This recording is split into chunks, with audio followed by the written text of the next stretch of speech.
Alô? Alô? Quem fala? Jaelson. Jaelson, fala de onde? Falo de São Paulo aqui, Legal. Zona Norte. Legal, pois não, meu irmão?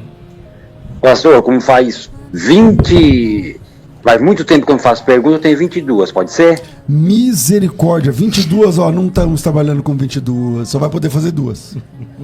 Então tá bom, vou fazer uma e depois vou fazer uma sugestão, tá? Certo, vamos lá. Aproveitando que vocês estão em 3 aí hoje, tá o Paulo, tá o Canachiro, está o senhor, eu tenho uma dúvida, que fica em Ezequiel 8, do 7 ao 12.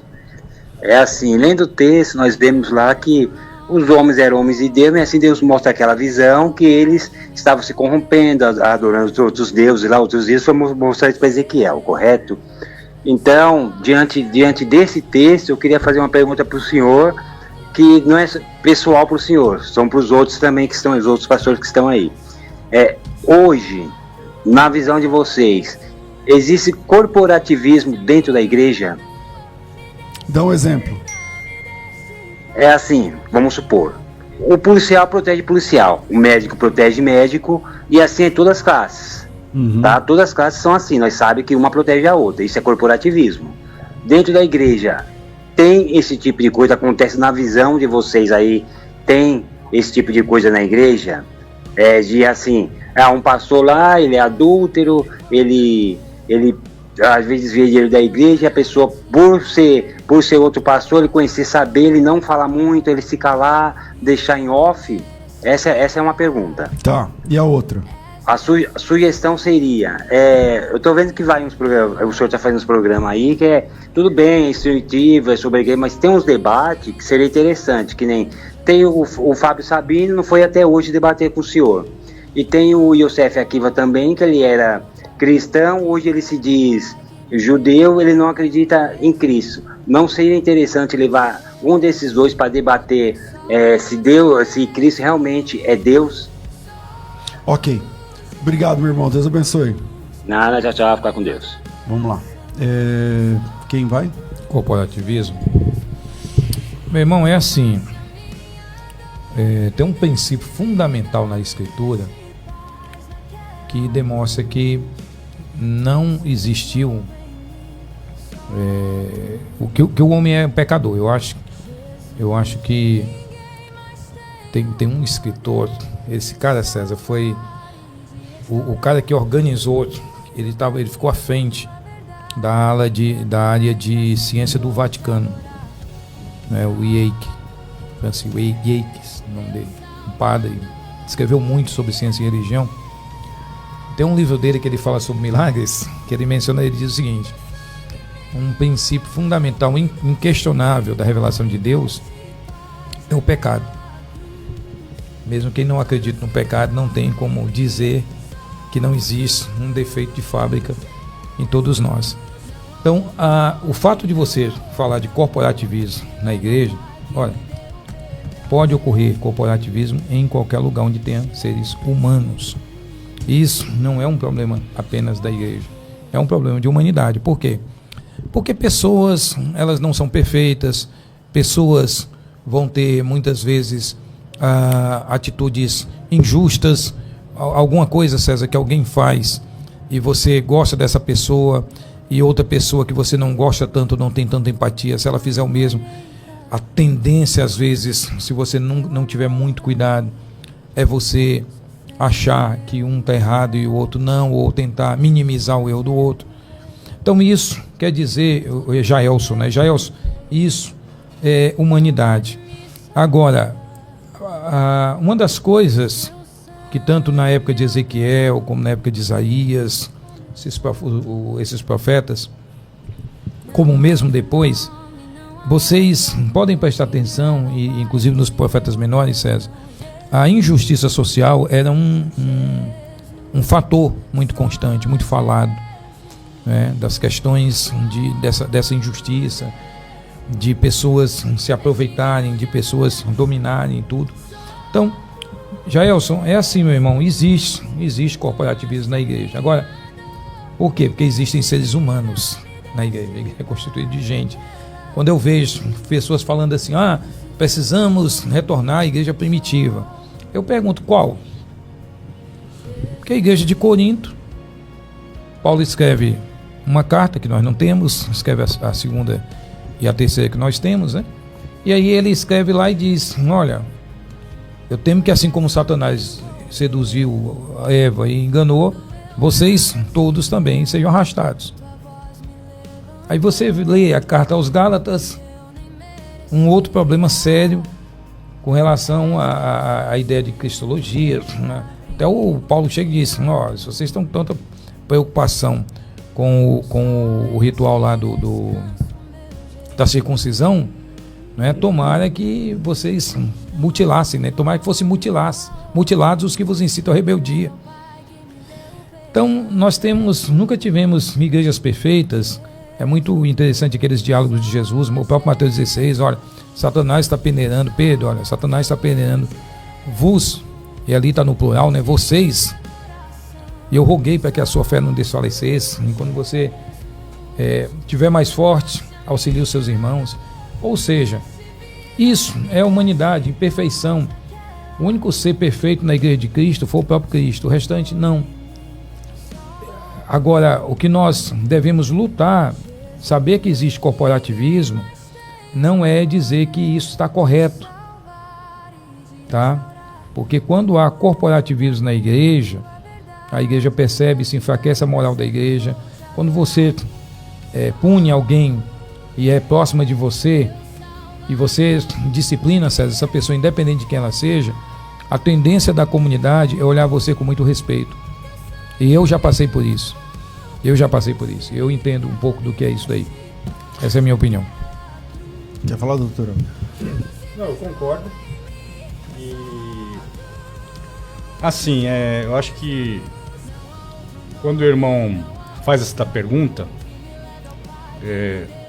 ele não explicitou tudo porque não dá tempo, evidente, mas ele está se referindo principalmente aos líderes da igreja, me parece, né, que estão mais em evidência e que são sujeitos a maiores críticas, né? Então, assim, em todos os lugares nós temos pessoas idôneas e pessoas que não são idôneas, isso em todos os campos, e na política, nas artes e na igreja também. Eu só queria fazer um adendo específico que está na primeira epístola de Timóteo 5,19, que diz o seguinte: não aceites acusação contra o presbítero senão com 2 ou 3 testemunhas. Fundamental isso, né? Porque, primeiro, se eu estou dentro de uma comunidade, eu escolhi estar numa comunidade, é porque eu observei a liderança da igreja e concordo com aquilo que está sendo praticado ali, sabendo, como o professor Paulo falou, que não existe perfeição, mas existe santidade e processo de santificação. Então nós temos muitas coisas a nos consertar, porém nós sabemos que aos líderes da igreja é cobrado um outro tipo de comportamento, diferente do membro, vamos dizer, que está chegando agora. Mas também tem o seguinte, eu acho que o que Paulo está escrevendo para Timóteo, porque a turma talvez ele fosse jovem, né? Jovem assim, 30 anos, né? Seria isso talvez a idade de Timóteo. E estavam desconfiando dele e tal. E o apóstolo então acaba dando uma orientação que chegou até nós, né? Porque pode acontecer também de má fé, isso aí a gente infelizmente já observou, não são em todos os lugares, de acusação contra a liderança da igreja sem ter provas. Então isso aí também a gente não pode admitir, por vários motivos. Então existe aí uma cláusula de proteção necessária, né? Necessária, né? Você vê ele está muito em evidência, né? 2 ou 3 testemunhas, porque não é possível, né? Ele fala assim, não, eu vi o pastor César de short tomando banho na praia, um exemplo. Não sou nada contra, mas vamos dizer, mas ele foi mesmo, ele estava lá mesmo, você não se enganou, né? Você está levantando aí uma questão aí, mas é verdadeiro isso? E aqui no caso 2 ou 3 testemunhas. No direito romano, quanto mais testemunhas é pior, mas dentro do judaísmo não era assim, né? Então eu acho que a gente precisa tomar alguns cuidados. Eu sempre que Bom, dificilmente eu ouço esse tipo de coisa, mas se eu ouvisse, eu ia questionar o irmão ou a irmã, falar, mas você tem certeza do que você está falando? Porque isso que você está falando é muito sério. Porque você está falando contra o ministro da igreja. Não que ele seja Deus, mas ele é o ministro da igreja. Ou a ministra da igreja. Então a gente precisa tomar muito cuidado também com isso daí, né? 974174129, você chama e entra ao vivo. Alô? Alô? Quem fala? Quem fala é o irmão José, de Belo Jardim, Pernambuco. Oi, José, bem-vindo ao programa, meu irmão. Pois não? Oi, eu queria ter uma dúvida, pastor César, no Gênesis capítulo 2, no versículo 23 e no 24. No versículo 23, a dúvida é mais no 24. No versículo 23, quando Adão diz, pois essa agora é osso dos meus ossos, carne da minha carne, eu entendo que ali é Adão que está falando. Agora, o versículo 24, quando a gente vê, parece a continuação de uma fala de Adão, onde fala, deixará o homem, seu pai e sua mãe, se unirá à sua mulher, e ambos serão uma só carne. Então, dá a entender que é uma continuação. Eu tenho a dúvida se o versículo 24 é a continuação do 23, Adão falando, ou é Deus falando no versículo 24. Obrigado pela pergunta, meu irmão. Obrigado. Olha, de fato, quando você lê o texto de Gênesis, parece uma continuidade, mas o problema é Mateus 19. Porque lá em Mateus 19, Jesus diz assim, ó, não tendes lido, versículo 4, que o Criador desde o princípio fez homem e mulher e disse, por essa causa deixará o homem pai e mãe e se unirá à sua mulher, tornando-se os dois uma só carne. Então parece que Jesus, ele diz que essa fala é do Criador. Então, sendo assim, a gente precisa ver o texto de Gênesis da seguinte forma, essa afinal é o osso dos meus ossos, carne da minha carne, e pode ser até, será chamada varoa porque do varão foi tomada, como sendo uma frase de Adão. Mas o por isso deixará o homem pai e mãe, aí sim já é uma fala que é atribuída a Deus, mais por conta do Mateus, ou Marcos 10, ou enfim, do que do próprio texto em si, né? Então, sei lá, é por aí. Alguém mais quer falar? Concordo. Certo? Está correto, corretíssimo. Vamos lá? 974174129. Alô? Alô? Quem fala? É o Pedro. Oi, Pedro, você fala de onde? Eu falo de Pelotas, Rio Grande do Sul. Legal, bem-vindo ao programa, Pedro. Vamos lá, sua pergunta, meu irmão. Boa tarde, Deus Boa abençoe tarde. vocês. Amém. Eu tenho duas perguntas rápidas. A primeira está em Mateus 17:21. Eu queria saber se ali Jesus classifica um demônio, enfim, se existe categoria de demônio, tá? E que se o jejum e oração seria uma condição para expulsar esse demônio, ou tem outra interpretação para esse texto. E a segunda pergunta é na ceia, né? Quando fala sem discernir o corpo, né? Em Coríntios 11:29. Esse sem discernir o corpo é o corpo de Cristo, o corpo da igreja, sem discernir o que o corpo de Cristo significa para nós? São essas duas perguntas. Ok. Quem vai? Obrigado, meu irmão. Obrigado. Vamos lá. Você vai deixar a primeira para ele mesmo ou não? Porque a primeira é da crítica lá. A primeira, eu acho que é melhor você falar um pouquinho Porque a sobre primeira, o verso esse texto é o texto que aparece entre colchetes, Exatamente. 17:21. Porque essa 17, casta 21. de demônio. Então vamos lá, essa casta é uma como se fosse uma hierarquia, né, de demônios, tal. A palavra é Genos, né?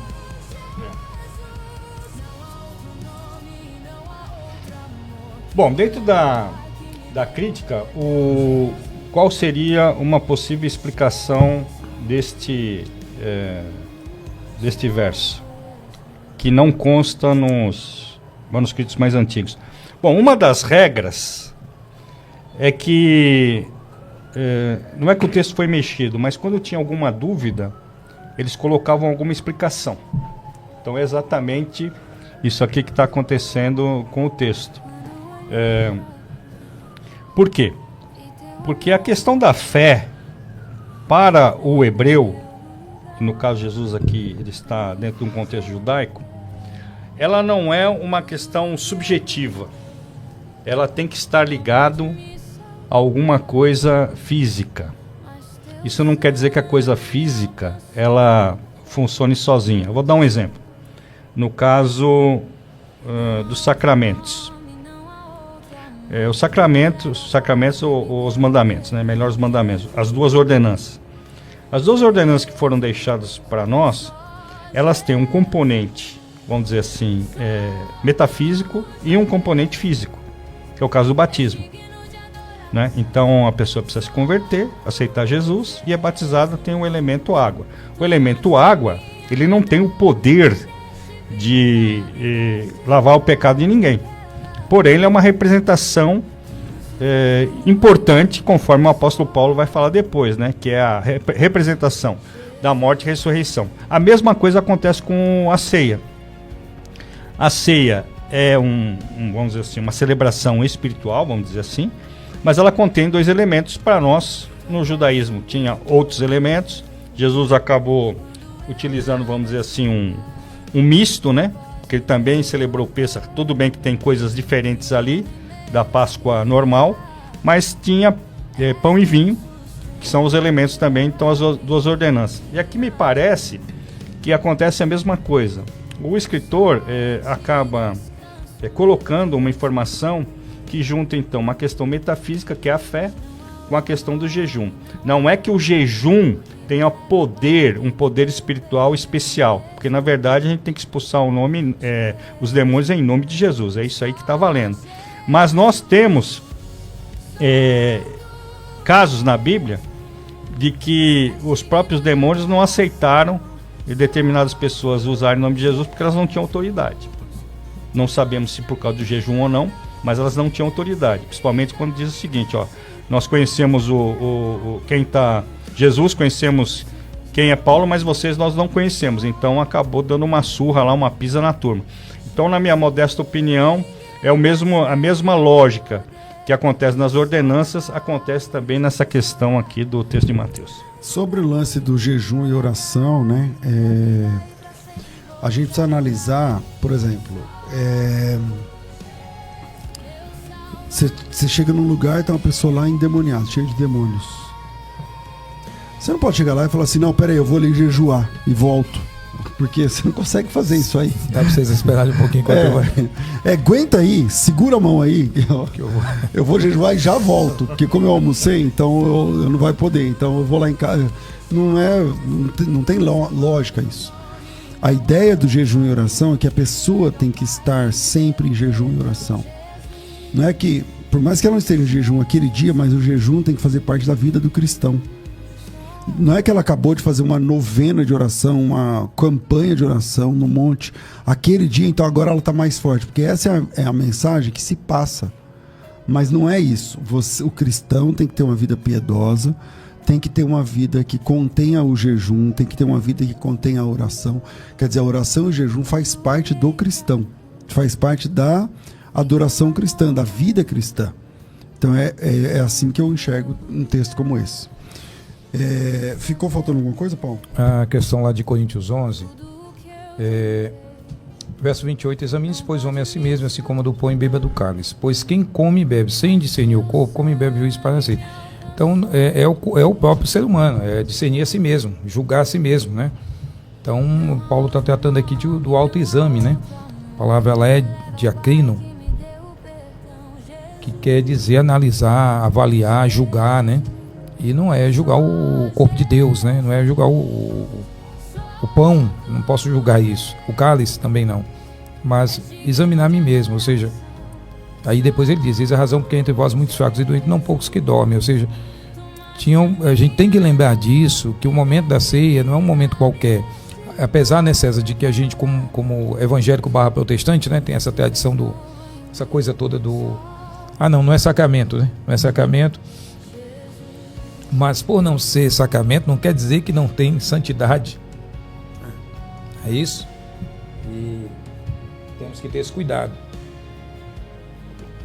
Porque às vezes falamos, não, mas não é sacramento. E aí tratamos o momento da ceia como qualquer momento. Paulo aponta que não, que deve ser um momento de autorreflexão profunda sobre a minha espiritualidade, né? E se esse julgamento não houver, é melhor não comer. Se ele houver, faça parte. 97417-4129, nesse número você entra ao vivo. Alô? É vídeo? Solta o vídeo.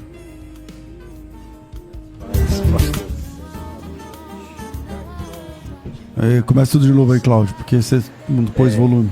A minha pergunta é uma dúvida sincera de alguém. Graças paz, pastor César Cavalcante, Jaime Jorge de Linhares, no Espírito Santo.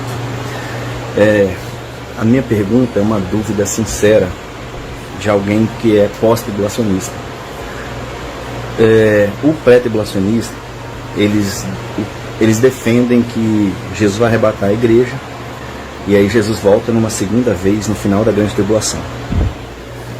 E lendo a Bíblia, eu acho que nem o pré consegue defender o contrário, de que na grande tribulação vai haver pessoas com o nome escrito no livro da vida. Isso é fato, tanto para o pré como para o pós.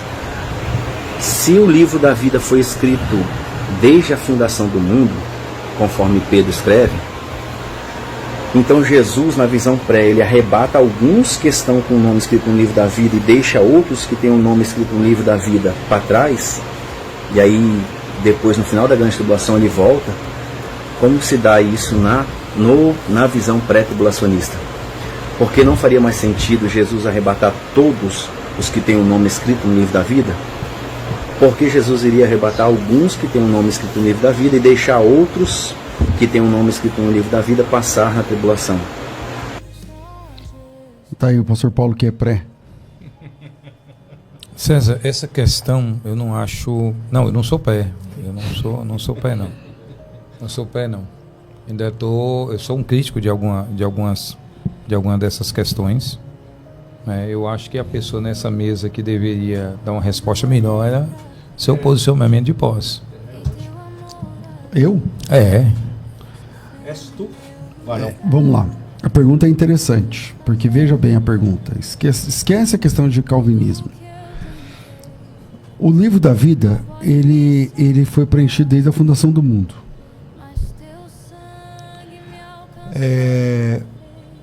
Levando em conta a visão pré, vamos dizer que Jesus volta agora.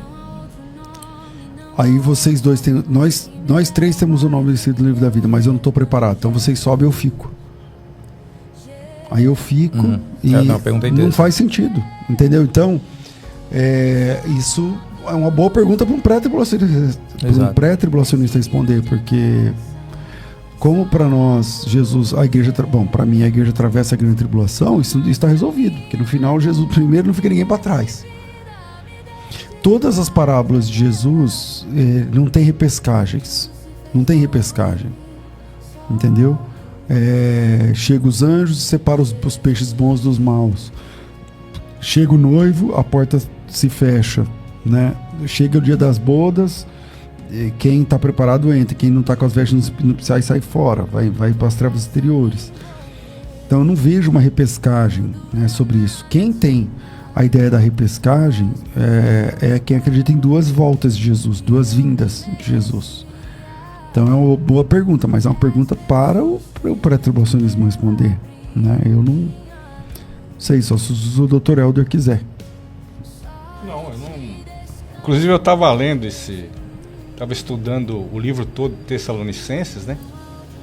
Que ali você vê claramente que os irmãos estão passando uma situação tão terrível que eles enviaram uma carta com umas perguntas pro apóstolo, e nós não temos as perguntas, mas eu imagino, né? Pelas respostas. Não é isso? Falou, nós estamos aqui num aperto danado, estamos sendo fiéis, porque o apóstolo ele faz um elogio, né, à fé deles. Tudo bem, tinha coisas a se corrigirem, principalmente com a questão da sensualidade, mas elogia os irmãos estão passando um perrengue danado, e a pergunta que ficou na cabeça deles é o seguinte: e aí, como é que vai ficar a volta de Cristo? Como é que vai se dar isso daí se nós estamos passando um aperto danado?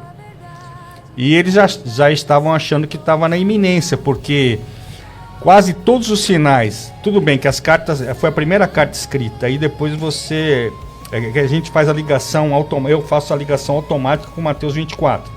Mas eles não podiam fazer essa ligação porque o evangelho efetivamente ainda não estava escrito. Não quer dizer que as informações não estavam sendo discutidas, mas a carta, o evangelho não tinha sido escrito ainda. Mas a questão que é crucial, nós estamos sendo fiéis e nós estamos passando perseguição. Quando é que vai vir o nosso alívio? Quando que vai vir a nossa libertação? E aí o apóstolo tem que falar a situação.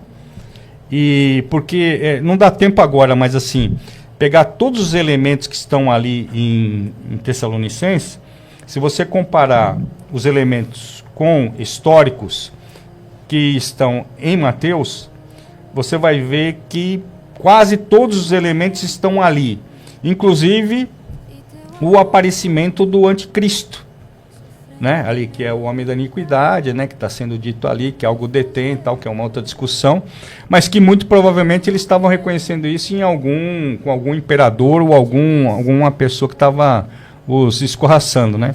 Então eles estavam fazendo leitura dos tempos, conforme eles estavam vendo, né? Nas questões, e o apóstolo falou, olha, o que eu tenho a dizer é que nós vamos estar com Cristo, né? Cristo vai vir, mas nós temos que suportar, vocês vão ter que suportar essa situação ruim aí que vocês estão passando, né? César, eu queria só chamar a atenção para essa expressão desde a fundação do mundo, que essa expressão desde a fundação do mundo, ela aparece pelo menos 6 vezes no Novo Testamento. E desde a fundação do mundo, em alguns momentos aqui, não é eternidade, tá? Não é eternidade. Jesus faz uma afirmação em Lucas 11, para que dessa geração se peçam conta do sangue dos profetas derramado desde a fundação do mundo, desde o sangue de Abel até Zacarias, que foi assassinado entre o altar e a casa de Deus. Então lembrar que às vezes a expressão desde a fundação do mundo não está falando de livro na eternidade, tá certo? Mas de um tempo lá atrás. Eu creio que é mais uma expressão idiomática do que uma questão de literalidade do termo. Eu só queria fazer uma consulta com os irmãos do seguinte, eu escutei, não sei se não vou falar o nome da pessoa, mas... Se não conta fofoca, conta completa. Você tem que contar fofoca. Não, é completa, e no ar. É que eu não lembro o nome eu sei quem é, um pregador famoso, ele não é jovem, ele já é uma pessoa da Assembleia de Deus, se não me engano, que marcou a volta de Cristo para 2028. É o Napoleão Falcão. É isso? Essa é uma informação, porque eu não sei se o vídeo é de agora. Não é que ele marcou a volta, ele falou o seguinte, pelo que eu soube, ele falou o seguinte, uma pena, né? Eu gosto muito do pastor Napoleão Falcão como pessoa. É uma pessoa importante, né? Mas você falou isso está errado, né? Então vamos lá, ele diz assim, que a ideia da figueira, lá de Mateus 24, eu não sei por que os irmãos pré-tribulacionistas gostam de dizer que aquela figueira é Israel. E o texto não diz nada. Texto. Eu fiz um texto no meu o texto não diz nada. No meu Instagram sobre, eu fiz um vídeo no Instagram sobre isso. O texto não diz nada. Então, aí como a figueira vira Israel, aí ele fala assim, quando a figueira florescer, ele fala assim, olhem para a figueira. Quando os seus ramos estão tenros, né, depende da versão da Bíblia, quando o seu está brotando, é porque está perto o verão. É isso que ele falou. Assim será na vida do Filho do Homem. Quando vocês verem esses sinais que eu falei, é porque está próximo à vinda do Filho. Mas eles decidiram que a figueira é Israel. Não tem quem tira da cabeça do pessoal não tem quem tira da cabeça do pessoal. Não tem quem tira. Eles acham que é Israel. Aí, como é Israel, eles acham que o florescimento de Israel é em 1948. Aí eles decidiram que uma geração era primeiro 40 anos, depois não deu certo, porque aí deu 98. Aí não deu. Aí depois 50 anos, aí 60 anos. Agora já estamos em 80. Então ele decidiu que uma geração é 80 anos. Então 80 anos mais 48 vai dar 2028. Mas quando perceber que não vai dar, vamos falar que é 90, que é 100, aí até virar testemunho de Jeová e falar que é um negócio espiritual. Você não vai entender espiritualmente. Mas não abrem mão de falar que é Israel. Sendo que o texto não diz nada disso. Tem uma questão. Eu era cristão já na década de 80. E isso era um assunto espalhado a 4 ventos as pessoas acreditavam que Cristo voltava antes do ano 2000 ou próximo. Isso aí. Não, 1000 chegará, 2000 não passará. E que era uma frase do Alzira Zaru. Se propagou nas igrejas, mas que a origem é Alzira Zaru. E o que acontece? O pessoal estava nessa expectativa. Dizia que a Rússia ia invadir Israel. Claro. Porque Rússia, Roche, né, príncipe... E era o Gorbachev, né? O Gorbachev e tudo. Porque o Gorbachev tinha uma mancha na testa, ou tem. Exato. O Gorbachev é vivo, não é não? Não, já faleceu. Mas morreu então agora, esse tempo atrás. Já faleceu. Aí já faleceu. ele tinha uma mancha na testa e falou, e a marca da besta, porque não marcava na testa. Você lembra disso? Lembro. Era isso aí. Pastores sérios aqui no Brasil falavam isso. Pastores de nome. E acontece... Ou como o pessoal fala, de renome. Renome. César, o que acontece é o seguinte, o pessoal pega... Nome é eu convido vocês aí, né, o pessoal que tem essa coisa de toda vez que vê fumaça dizer que é fogo, dá uma olhada nos livros de escatologia dos que foram publicados na década de 80. Aquele escritor famoso da Assembleia de Deus, rapaz, eu esqueço o nome dele, que escrevia muito sobre escatologia. Severino Pedro? Não, era sobre escatologia, eu esqueci o nome dele. Eu lia bastante também naquela época. Não, era de escatologia, eu esqueci o nome dele. Mas assim, o pessoal da missão que tinha aqui no Sul, Chamada da Meia-Noite, você pode ver, pode prestar atenção nisso, César. O Imalgo também, mas não é o Imalgo, mas o Imalgo também. Você pode prestar atenção que o Ministério Chamada da Meia-Noite, ninguém nem mais ouve falar deles. Houve entre o pessoal pré, ainda eles falam bastante do pessoal da Charada da Meia-Noite. Eu vivo no meio do pessoal pré que não lê mais nada sobre isso, nem discute isso. O próprio estudo escatológico, que foi uma febre na década de 80 e 90, morreu depois do ano 2000 entre os pré-tribulacionistas conservadores. Eu te falo isso porque eu vivo nesse meio. Entendeu? Então o pessoal não fala mais nesse assunto, morreu. No caso aí que você menciona pelo jeito, estão jogando mais data, jogando lá para frente. É igual TJ, é igual adventista com a lei dominical. Né, com o Papa, e aí... Você está falando do Antônio Gilberto? Não, né? Não, é outro autor. Bergs, né? Ele era brasileiro. Escrevia muita coisa sobre escatologia. E assim, pessoal, de um lado tem um abuso, outro do outro. No meio tradicional, o pessoal, a Chamada da Meia-Noite morreu aqui no Brasil. Mas não morreu não, Paulo. Você está falando que morreu. Aonde mas, você exemplo, viu o congresso Chamada da Meia-Noite? Onde você vê o congresso mais do pessoal? Eu estava num debate, o irmão me mostrou um livro... dispensacionalismo antes de Darby é da Charada da Meia-Noite, chamada. Eu falei você o quê? Fala charada? Claro. Da meia-noite. Tá cheio de gracinha você. Chamada da meia-noite. Eu tô fazendo essa observação justamente por causa da questão dos sinais. Então começa a acontecer alguma coisa e que se envolve então Israel, então a coisa fica efervescente. E aí começa-se essa história e tem irmãos que ficam desesperados, né? Assistam lá, eu fiz um vídeo lá no Apologia com o Pedro no meu Instagram sobre Israel, sobre exatamente esse tema. Fiz ontem esse vídeo, muita gente compartilhou. O Matheus tá rindo, quero ver a cara desses pastores quando sair a lei dominical, tá vendo? A minha cara é essa daqui, ó. A minha é essa aqui. Não sai. Estão falando de lei dominical. E outra coisa, e agora... Tem o Trump, presidente dos Estados Unidos. Pastor José Serafim? É esse que não. Ninguém acerta. É um brasileiro. O cara é o não, José Serafim é brasileiro, mas é um brasileiro. Ele escrevia muito sobre história e escatologia. Entendeu? Era da Assembleia? Da Assembleia. É o que comentou Daniel. Que comentou no vídeo Daniel. Então ele foi um comentário. Eu vou lembrar o nome dele, eu sei quem é. Ele depois foi pra Flórida, né? Eu sei quem é. Daqui a pouco eu lembro.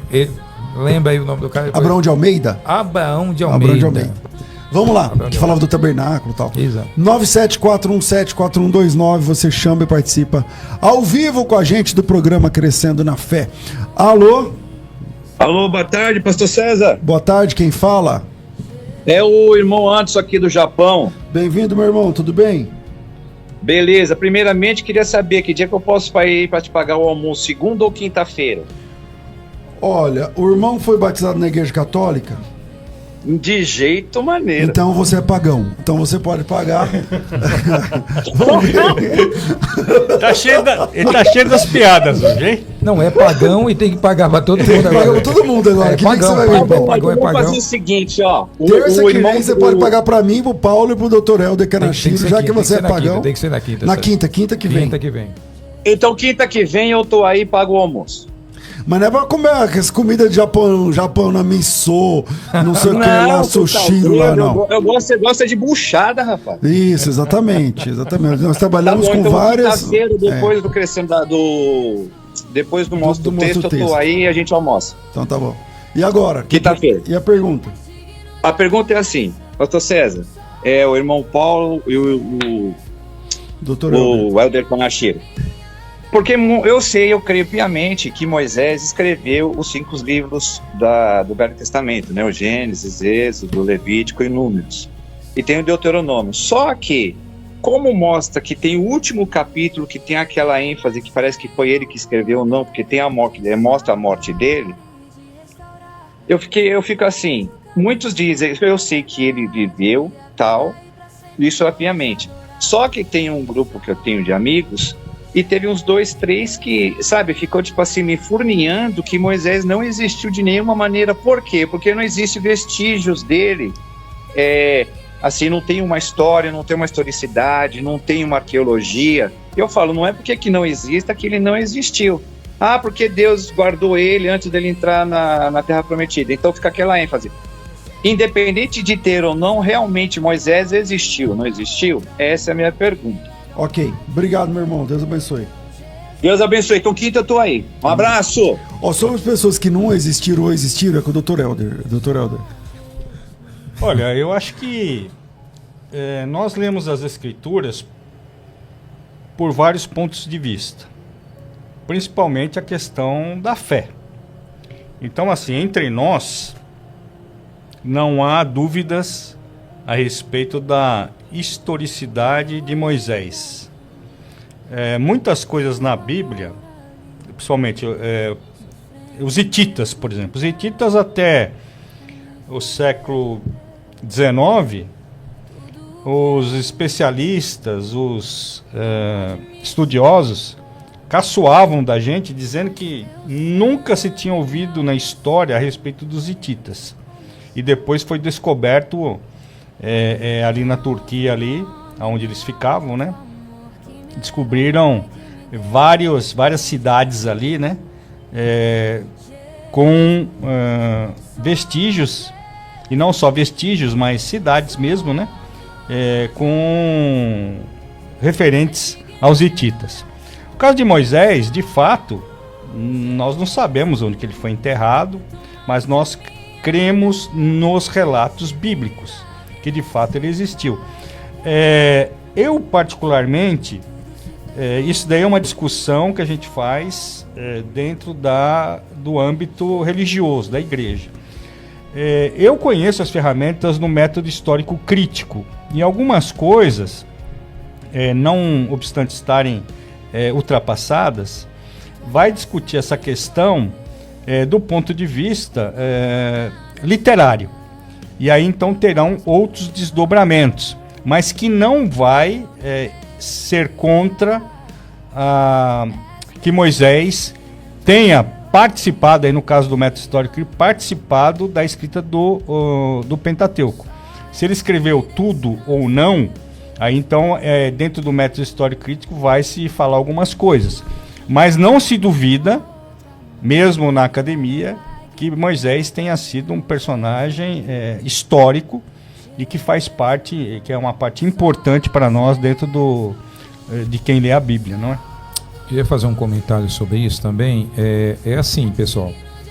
Hoje, né, nós temos a Bíblia, aí o que? Século XVI? Século XV, XVI, quando capítulos e versículos? Sim, 16. 16. Nós temos aí no século XVI essa divisão de capítulos e versículos e tudo isso, essa coisa toda.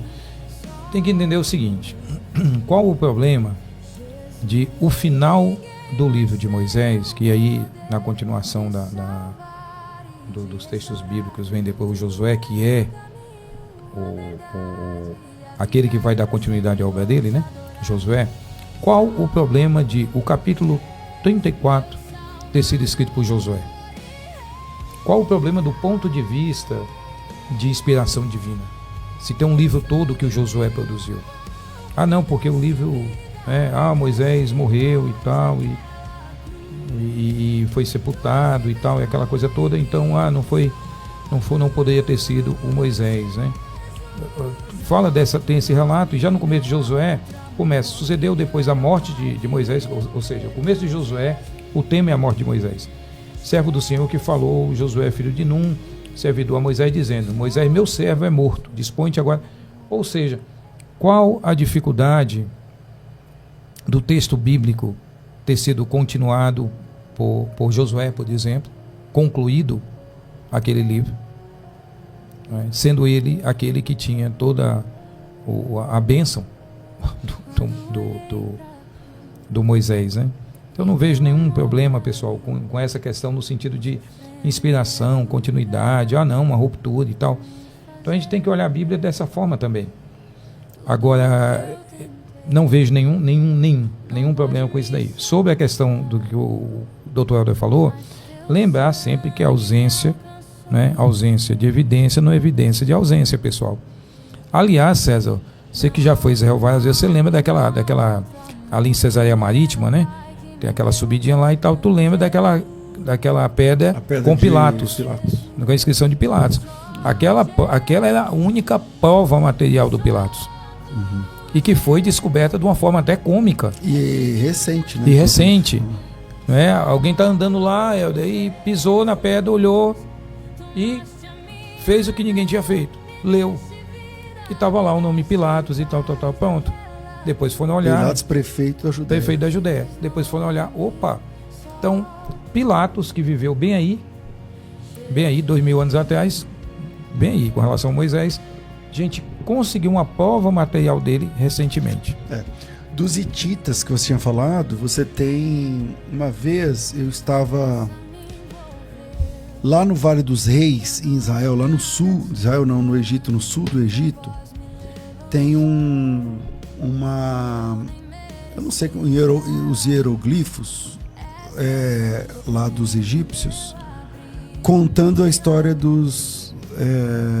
da guerra entre o Egito e os hititas também. Então é interessante. Mas vamos lá, vamos em frente. 97-417-4129. Alô? Olá, quem fala? Flávio. Oi, Flávio, você fala de onde? Os Bahia. Bem-vindo, meu irmão, tudo bem? Tudo jóia, meu querido, graças a Deus. Pois não. Pastor, umas semanas atrás aí, alguém ligou para aí e tal, falando sobre o batismo de uma denominação que eu não quero nem citar o nome, não. E aí, o senhor falou que pelo senhor, quando a pessoa se converte, ela se batiza na hora. Mas eu não estou te perguntando isso por, assim, querendo confrontar o senhor, não. É porque assim, eu estou gostando muito de história da igreja, então eu venho lendo muita coisa sobre isso. Ali em Atos, que o pessoal se converteu e foi batizado 5.000 pessoas, que o senhor citou até esse texto. Ali, há um contexto ali daqueles batismos ali. Não é por conta que tinha muita perseguição naquela época, então assim, o pessoal se convertia, batizava, até porque às vezes no outro dia nem vivo podia estar. Aí eu queria a explicação do senhor, de Helder e de pastor Paulo também. Tá certo, obrigado, Deus abençoe. Obrigado, meu querido, abraço. Abraço. O que eu disse é que hoje em dia as pessoas, a igreja criou curso de batismo, aulas, não sei o que, tudo bem, eu acho que a intenção é muito boa. A classe de catecúmenos, os nomes são bem legais, mas na Bíblia não é assim. Na Bíblia não tem essa ideia. Se você é um pecador e recebeu Jesus como Salvador, você está no ponto para ser batizado. Esse é o ponto. Mas essa história de cursos não é nova. E essa história dessa demora não é nova. Você tem já do entroncamento do primeiro século para o segundo, por exemplo, que fala que no Didaquê que a pessoa tinha que estar num jejum de 3 dias. Um jejum de 3 dias. E o batizador também tem que estar no jejum de 3 dias. Quem vai batizar e quem vai ser batizado, cada um tem que estar sem comer e sem beber 3 dias.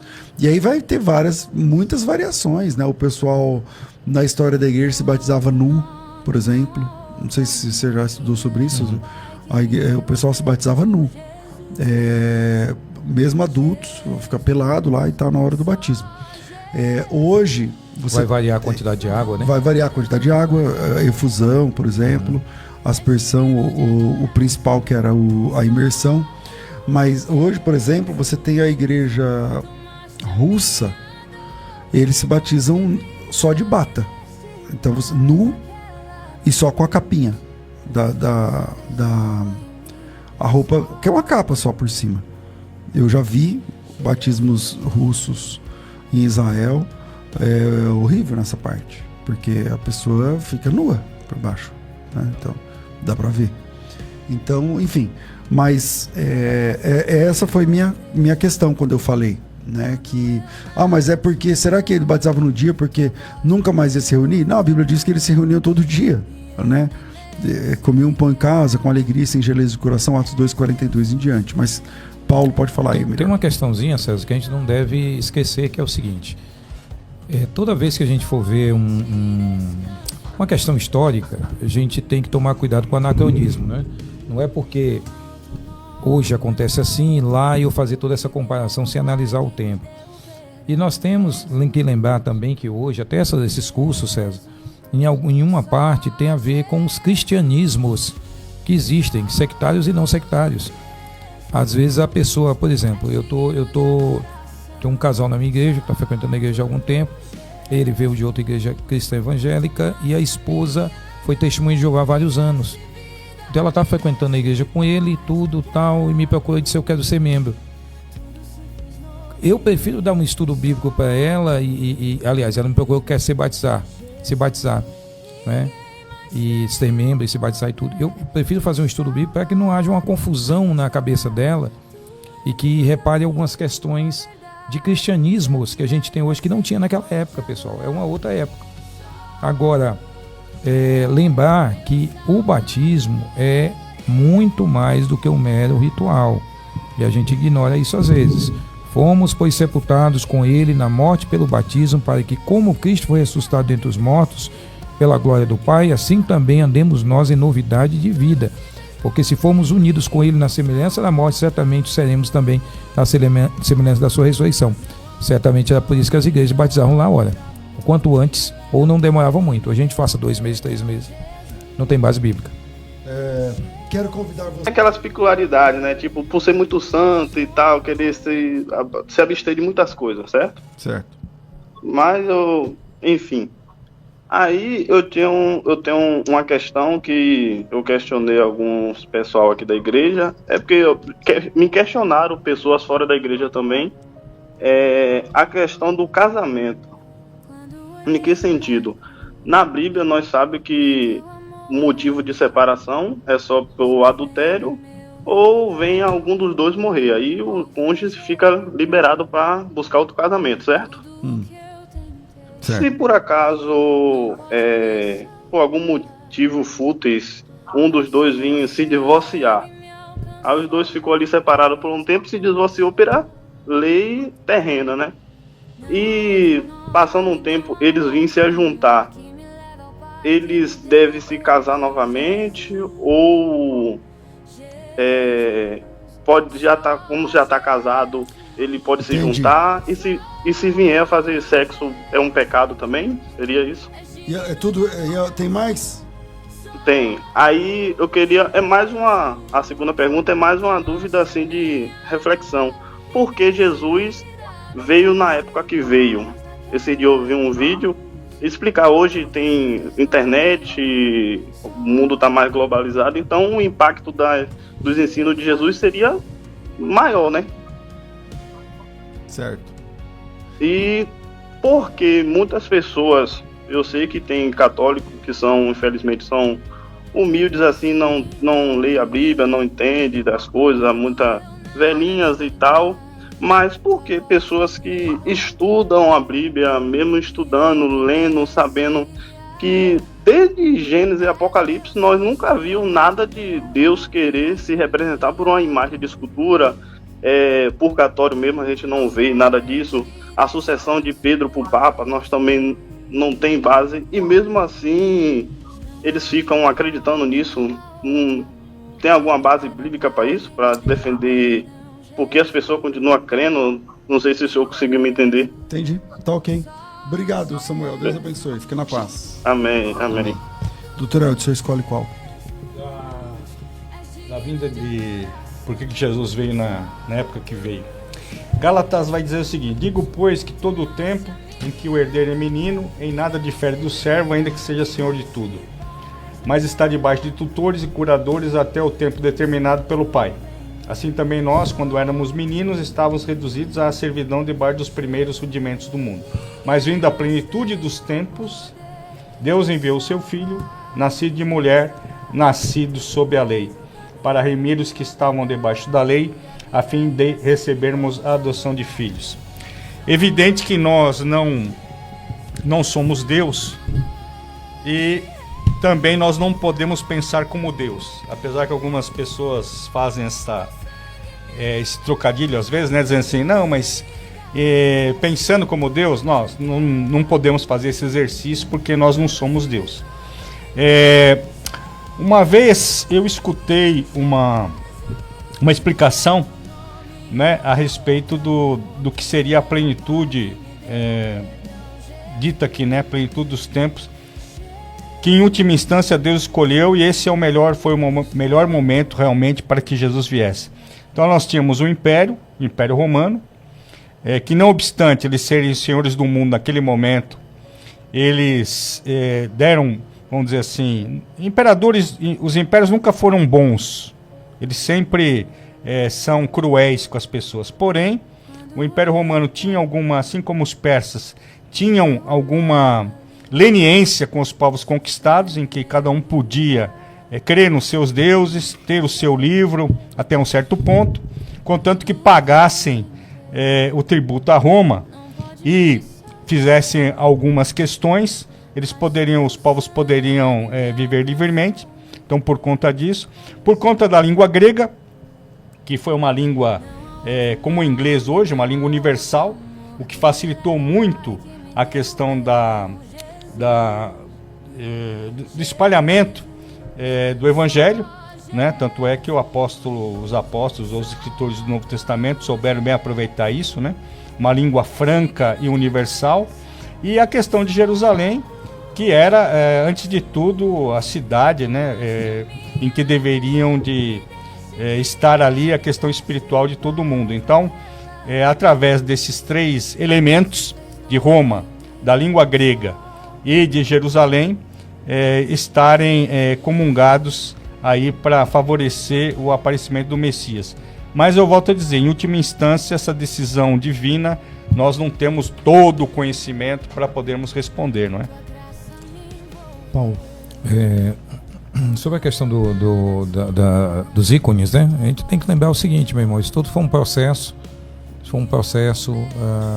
a iconografia, ou seja, o desenho de ícones, num determinado momento da igreja, foi a Bíblia, César, para muitos.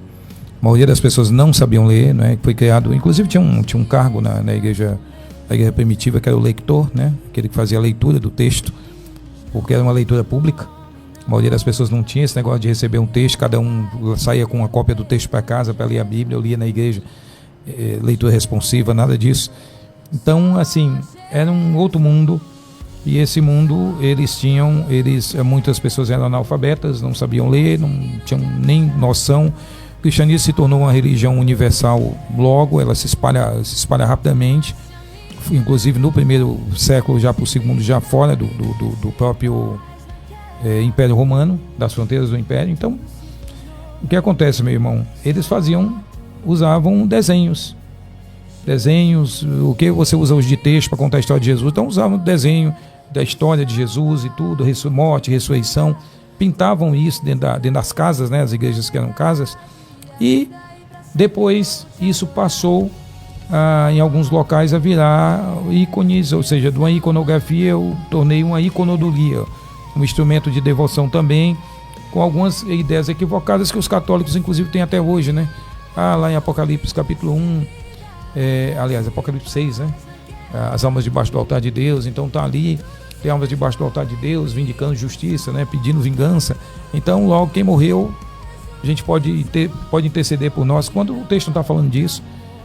Então, meu irmão, isso foi um problema que ocorreu no cristianismo, exatamente por causa dessa tentativa de usar do uso da iconografia, que depois foi distorcida dentro do império que já usava imagens para os seus deuses. Então, infelizmente, foi isso que aconteceu. Sobre a questão do divórcio, eu vou falar aqui, porém antes, só lembrar que amanhã à noite, hoje à noite, dia 17 horas, horário do Brasil, 20 horas, horário de Portugal, teremos a nossa live teológica. Quem vai dar aula hoje vai ser o pastor Márcio Falcão, lá para Portugal, para o núcleo que está começando lá, da FTB, a partir das 20 horas, horário de Portugal, e 17 horas, horário do Brasil. E quem quiser saber mais é Family Church International, lá em Portugal, tá certo? Então, Family Church International, tá? Então é só colocar aí Family Church International, acho que pelo YouTube, pelo Instagram, tudo você consegue, tá certo? Então, um abraço aí aos irmãos de Portugal, começando mais um polo da FTB, agora em Portugal. Sobre casamento e divórcio, esse é um tema muito complexo. O divórcio tá na Bíblia a partir de Deuteronômio capítulo 24 e também a partir de Mateus capítulo 19, também está em Lucas, né, que é uma outra visão lá, como se fosse outra câmera, né, de Mateus 19, outro evangelista contando a mesma coisa. Eu acho que vale a pena ler com cuidado. Na Bíblia, o divórcio em Deuteronômio é o documento que viabiliza para a mulher a possibilidade de ser de outro marido, de ter um novo casamento. No Novo Testamento, o divórcio é dado no caso da infidelidade ou da imoralidade. Não é bem infidelidade, da imoralidade sexual. Então essa pessoa tem esse direito, o direito do divórcio, que é o direito para um novo casamento. É assim que eu entendo o texto de Mateus capítulo de número 19. Tá certo? César, posso só acrescentar uma questão? Vontade. Deuteronômio 24 também é uma forma de proteger as mulheres de maridos abusivos. Porque ele não poderia, se ele repudiar essa mulher, César, por qualquer questão, e depois ele quisesse retomá-la, ela já estivesse com outra, ele não... Ela tinha que voltar. Aí agora... Você está entendendo? Então, assim, ao contrário do que muita gente pensa que Deuteronômio ali é uma banalização, né? Pelo contrário, é um respaldo ao cuidado da mulher. Também eu acho que é o único texto, né? E é interessante que quando eles mencionam isso sobre o divórcio, Jesus não cita nem isso. Ele vai lá. Jesus volta para Gênesis. Vai lá em Gênesis. E aí ele fala assim: então por que Moisés falou, Deuteronômio 24, ele falou por causa da dureza do coração? De vocês.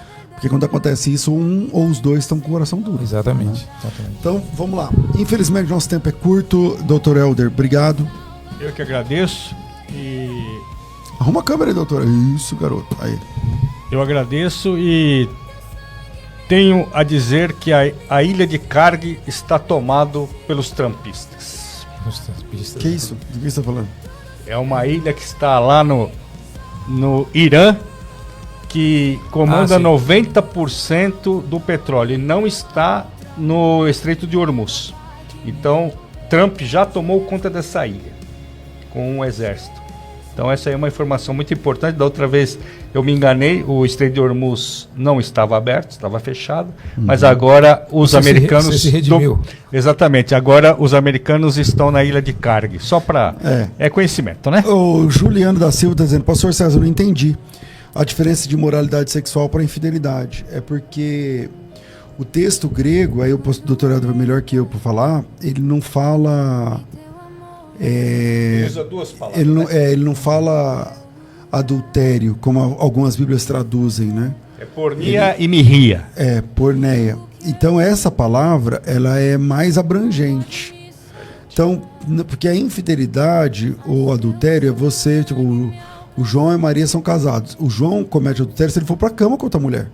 Agora, A imoralidade sexual não necessariamente. Pode ser pornografia, pode ser um monte de outras coisas. Então, o que permite o divórcio ali é a imoralidade na área sexual. A imoralidade, por exemplo, César, de um não casado, nunca chega ao adultério, né? Nunca chegou ao adultério, mas é imoralidade. Mas é imoralidade. É isso aí.